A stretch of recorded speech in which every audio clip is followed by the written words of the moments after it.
Hi, I'm Steve Clemons, and I have a question. After Israel's latest escalations, is the Middle East running the risk of a wider, open-ended war? Let's get to the bottom line.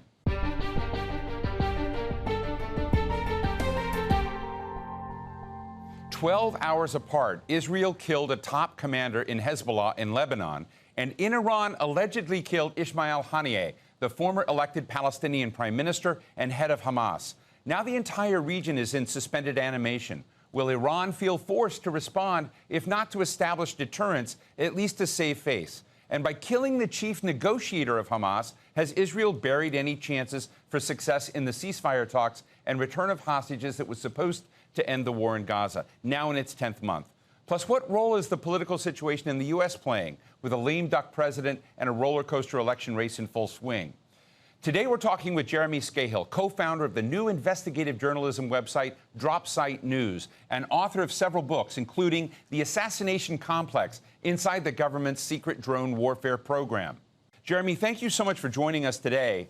I'm just interested in your take right now on the temperature of things. Are we tilting towards something that could dramatically escalate? Absolutely, we are.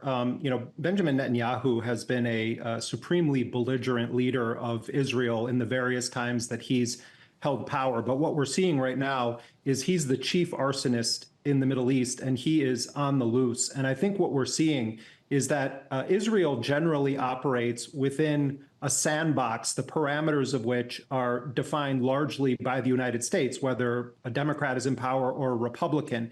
I think that Netanyahu smells blood right now because Joe Biden is a lame duck president. Netanyahu definitely is closer to Donald Trump, but I think that he feels that he is in the perfect position with Biden, his friend of 4 decades and a committed Zionist, to run the game that he has wanted to run his entire career. He wants to draw the United States into war with Iran. He wants to continue a war of annihilation against not just the Palestinians of Gaza, but also the West Bank. And his supreme prize is, can he draw the United States into a full overt conflict with both Hezbollah and Iran? I guess in the case of Ismail Haniyeh, and I want to remind people, he was the former prime minister of Palestine, clearly head of the political wing of Hamas, but his assassination inside Iran, very dramatic, and I'm just interested in what you think Iran's reactions to this will be.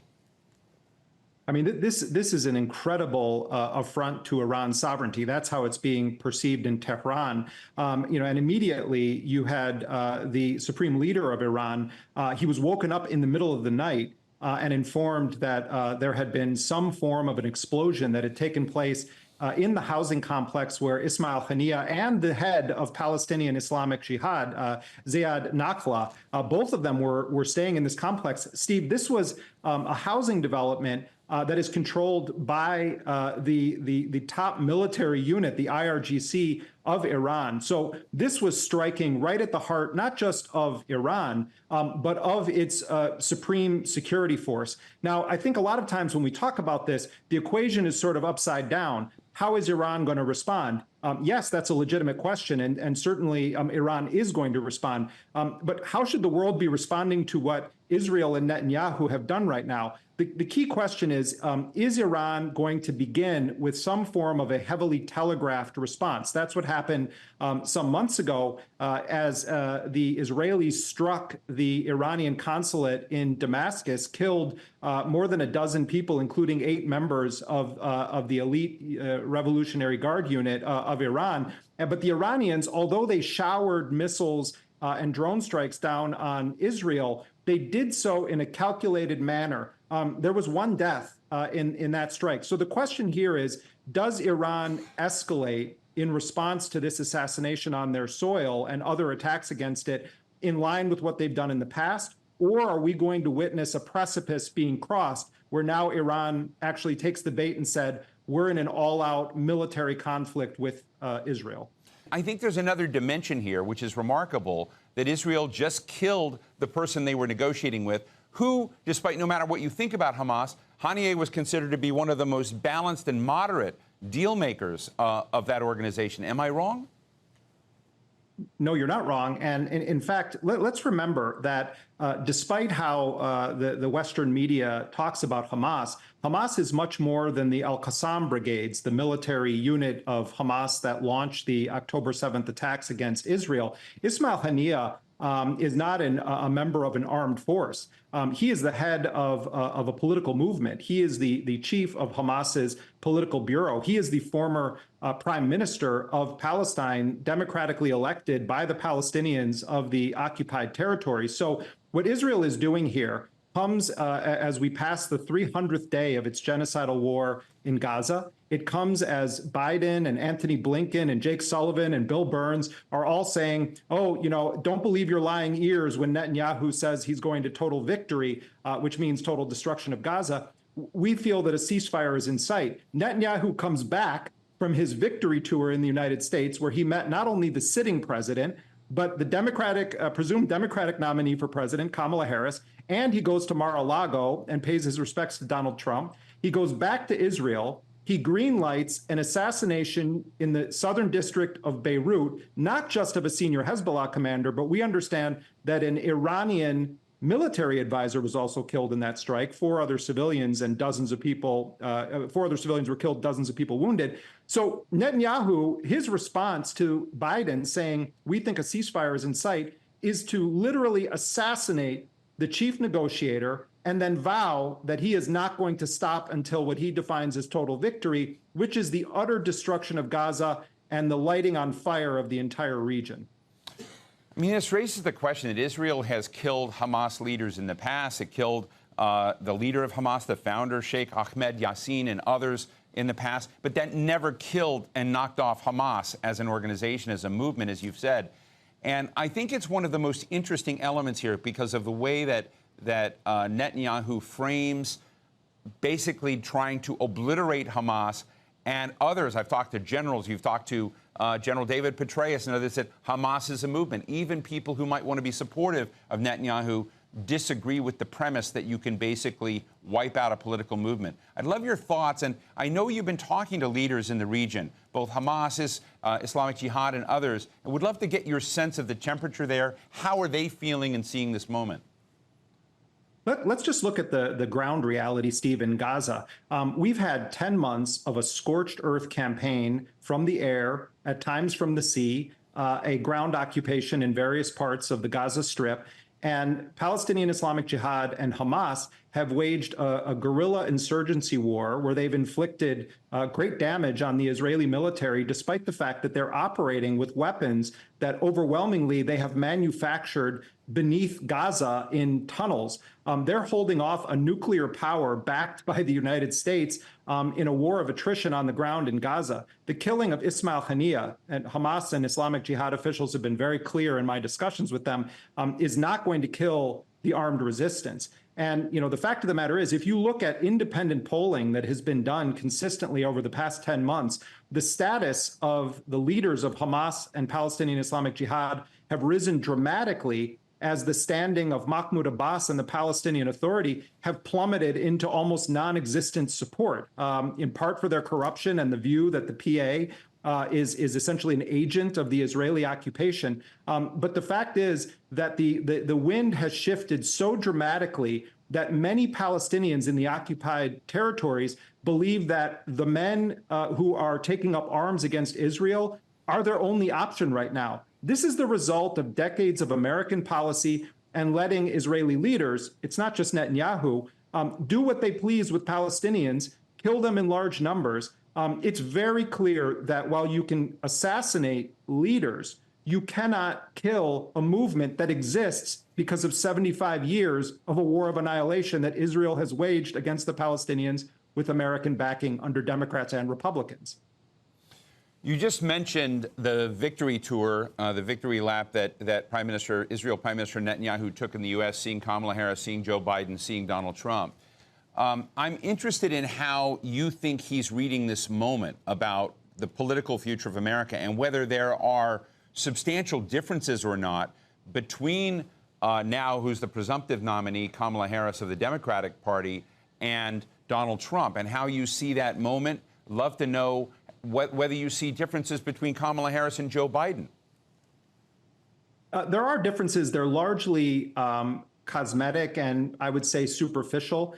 Kamala Harris and her top advisors have made clear that she has been a full participant in American policy over the past 10 months. Harris herself has said that she shares Joe Biden's stated ironclad commitment to what they call Israel's security. She herself has paid homage and pilgrimage to AIPAC, the major Israel lobby group that's trying to defeat candidates that criticize Israel. They're going after Cori Bush. They're going after Ilhan Omar. They go after anyone that even registers pretty moderate dissent against U.S. Supportive policy of Israel. But what I think is interesting in the details here, clearly Netanyahu is much more politically aligned with Donald Trump. And Donald Trump has made all sorts of audacious statements about how, he would authorize Bibi to finish the job. Biden is a predictable character. Netanyahu has known him for 40 years. I think Netanyahu is very happy to have a lame duck president in Joe Biden right now, because he can really push the envelope on Biden's public protestations, and he's doing that. He's daring Biden to actually cut him off, which I don't think Biden is going to do. But what I think is most interesting is Kamala Harris. Starting in November of last year, Kamala Harris was a figure that the administration started to put forward to register empathy for the suffering of the Palestinians in a much more pronounced way than other administration officials. Let's stop there for a minute, Jeremy. I want to play a soundbite, because I think what you said is very, very important, and it's very different. It's something, when you're kind of like watching for these kind of, distinct nuances between them. Let's play a soundbite. I want to get your reaction to Kamala Harris speaking. It is time for this war to end, and end in a way where Israel is secure, all the hostages are released, the suffering of Palestinians in Gaza ends, and the Palestinian people can exercise their right to freedom, dignity, and self-determination. So that last segment, I'd love to get your thoughts and reaction to, because it's something I haven't heard many officials from the White House so overtly connect those two elements. Yeah, I think Netanyahu clearly views Kamala Harris as the worst possible outcome of this election in terms of viable candidates that could actually win. But I would compare it a bit to Netanyahu's view on Barack Obama. He knew that when it actually mattered on a military level, and even to a degree on a political level, that Barack Obama was going to be supportive of Israel in line with bipartisan U.S. Ironclad support for the Israeli government, regardless of who's in power. But then on issues such as illegal settlements and perhaps on questions of Palestinian statehood, that's where I think you start to see some difference with a political figure like Kamala Harris. I want to be very clear, though, Steve. Kamala Harris's record indicates that she is a firm supporter of an aggressive militaristic Israel, but her rhetoric is the kind of sentiment that the Israeli government typically does not like, and Netanyahu specifically had major problems with Obama, largely because of his rhetoric and his stance on settlements. When Obama took a very mild move, he abstained. He ordered his UN ambassador to abstain on a vote condemning illegal annexation and settlements. And that was like, the gravest of sins in the eyes of Netanyahu. So let's keep it all within perspective. Kamala Harris will be a firmly pro-Israel president who will support aggressive action that kills large numbers of Palestinians. But she is going to put a slightly different spin on it. And I don't think the Israelis are going to like that. What do you think Trump would do? I've contemplated this a lot. I mean, you and I, even talked about this last time, we had a discussion. I think, Trump would have been garish in his celebration of the mass slaughter of Palestinians. I think it's possible we would have seen some form of overt U.S. military support, perhaps drone strikes against leaders of the Qassam brigades or Hamas, because of the fact that there are some Americans being held captive by Hamas. I think you could have seen Trump crossing over some lines that Biden was unwilling to. But I think it's important to remember that it would be pretty hard to top the level of support that Joe Biden has given for this scorched earth war of annihilation in Gaza. I mean, the Israelis have gotten everything they want. There was one moment when Biden symbolically paused the transfer of some 2,000-pound bombs, and they made a big ruckus publicly about Rafah. But Netanyahu's gotten everything he wanted. I've largely seen the Abraham Accords effort and then the ongoing efforts to bring more into it, particularly to normalize relations between the Saudis and Israel, as part of a way to build a military alliance or military association, if you will, in the region to deal with Iran and to kind of take on, if you will, Iran and its interests in the region. And I'm interested in whether that conflict between essentially the Sunni-Shia divide is exploding more quickly now, whether that's really what's at stake, and that to some degree those steps, these assassinations inside Iran, are going to take us into a conflict that throw essentially the Sunni side of the Arab Middle East into bed with Israel taking on Iran. I think there's two things here. You know, when I spoke to senior officials within Hamas and Palestinian Islamic Jihad, they emphasized that one of the motivations, this was not the dominant motivation, but one of the motivations behind the October 7th attacks was, in fact, the Abraham Accords. As they saw it, the Abraham Accords, which are direct bilateral normalization agreements between Israel and Arab countries, that it erased longstanding positions in the Arab world that any deals with Israel must come with a robust path to Palestinian statehood. And these circumvented that. So that's one part of this. The second is that, yes, Netanyahu has tried to convince Arab countries in the region that Iran is their real enemy, and has even spoken of a kind of Middle East NATO to confront Iran. But remember that as Netanyahu is engaged in that rhetoric, what we have on the ground is the emergence of the axis of resistance, which is Iran, Ansar Allah, the Houthis in Yemen, the Islamic resistance in Iraq, Hezbollah, Hamas, Palestinian Islamic Jihad. They have a coordinated operations center. They are essentially the answer to the kind of alliance that first Trump, now Biden, have tried to push through with Netanyahu. And I think it's a recipe for extraordinary escalation in violence and war in the region. Netanyahu, just a month before the October 7th attacks, in fact, I think it was just 2 weeks before, was speaking at the UN, and he held up a map of the Middle East, and Palestine didn't exist on it. And he said, oh, this is the great, he sort of compared it to, you know, this great throughway that was going to connect Asia and the Middle East with Europe, and that Israel is the key player, and that at the center of it is an alliance against Iran. The U.S. is playing with fire right now. Long ago, they could have cut this off in Gaza by saying no more weapons for you. That's something no American president that we can imagine winning right now is going to do. But we're watching a genocide unfold. And finally, I just want to say this, Steve. I'm on Al Jazeera. The assassination of Ismail al-Ghul is one of the most horrific crimes against journalism that I've seen. Al Jazeera Arabics correspondent who was decapitated while he was doing his job. 160 plus of our colleagues have been killed, several of them from Al Jazeera. I'm so glad that Evan Gershkovich was freed from a Russian prison. I've advocated for his release. I think it's shameful that so many of our American and British and Western journalistic colleagues have been silent in the face of a mass murder campaign against our fellow journalists in Gaza. And Al Jazeera has paid an enormous price, and I want to stand in solidarity with the journalists of Al Jazeera, who are the eyes and ears of the world and have been murdered for doing their jobs. Well, obviously, this newsroom appreciates your words and thanks. I think every time not only an Al Jazeera journalist has been killed, but many other journalists have been killed covering this war and conflict in Gaza, it has shaken the ground. I sit in Washington, D.C., but you can feel that there. And I think it's extremely important and very much appreciated.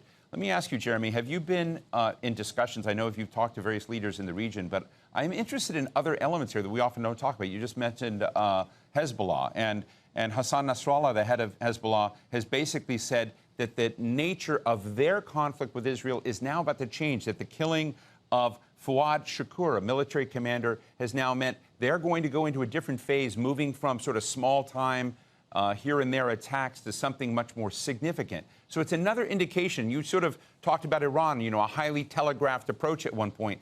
I'm beginning to see a lot of telegraphing from leaders that this is about to get much, much worse. Yeah, I mean, part of the untold story here is that both Iran and Hezbollah have shown a tremendous amount of restraint in the face of disproportionate Israeli attacks against their assets, their people, their territory. That's one part of this that nobody ever wants to talk about because it's politically incorrect to mention that fact. But the reality is Hezbollah is not Hamas. Hezbollah has, by most estimates, at least 100,000 fighters, well-trained. Over the past decade has moved toward a more conventional armed force. They have well over 150,000 missiles and rockets. Pretty much every weapon system that the Iranians have, Hezbollah has. Hezbollah is manufacturing its own drones. In fact, just 2 weeks ago, Hezbollah started to publish drone footage that they had taken of targets, both military and civilian objects in Israel, as a warning to the Israeli regime that if you come at us and you start going outside of the informally agreed to area of conflict, we're going to hit you back hard in a place that you're not expecting. I think everything is on the table right now from Hezbollah. Nasrallah is a very, very sophisticated thinker. He's a powerful orator, and he understands the Israeli government very, very well. The ball is in their court right now, and I think Nasrallah is weighing not just the short-term consequences, but is this going to lead to what many in the region have talked about as the Great War that they believe could unravel the state of Israel? What do you think happens in terms of U.S. equities if the nightmare that you've been worried about actually comes to be? I would answer that by saying the following. I think that if you look at people like CIA Director William Burns, who knows the region very, very well, and you look at a career military officer like the Defense Secretary Lloyd Austin, if you read between the lines of what they've been saying over these past 10 months, they are deeply concerned about what Israel is doing. The fact is that the United States wants to maintain a robust military presence in the region. It also wants to pivot away from having to deal with wars throughout the Middle East because it's prioritizing potential conflict with China. It's dealing with the Russian war in Ukraine right now, which is also to a degree a proxy war that the U.S. is involved with. And so, I think there are vulnerable U.S. military and economic assets in the region that motivate the concerns from people like Burns and Austin. But they also feel like this is ruining their major pivots toward China, and that if they get embroiled in an Israeli-led war that sets the Middle East further on fire, that this is going to be bad for the business of the American empire. I don't think there's any humanitarian motivation here. I think these are people that are looking at American power in the world and how this could affect it. Well, listen, we'll have to end it there. I want to congratulate you on your new site, DropSite News co-founder Jeremy Scahill. Thank you so much for joining us today. Thanks, Stephen. Thank you to everyone at Al Jazeera. So what's the bottom line? Human life is the bottom line. Last week, Israeli forces killed 2 more journalists from Al Jazeera. Ismail Al-Ghul and his cameraman Rami Al-Rifi were both fearless journalists who literally gave their lives so that the world can see what's going on in Gaza. Just like everyone else there, they had lost their homes and their family members and had been constantly moving around, hoping for a safer place, all while dealing with the hunger and deprivation that has been imposed by Israel. Both Ismail and Rami were 27 years old. They joined the ranks of so many other Palestinian journalists who have lost their lives trying to tell this story, including 2 others from Al Jazeera, Samer Abu Daqqa last year and Shireen Abu Akleh the year before that. So the question is, why? What is it about telling this story that irks Israel to no end? And if governments like Israel are allowed to continue on this path unpunished, what happens when no one is around to shed light on the dark, violent corners of the world? I think we all know the answer to that question. The world is becoming meaner, more vicious, more selfish, and less human. And that's the bottom line.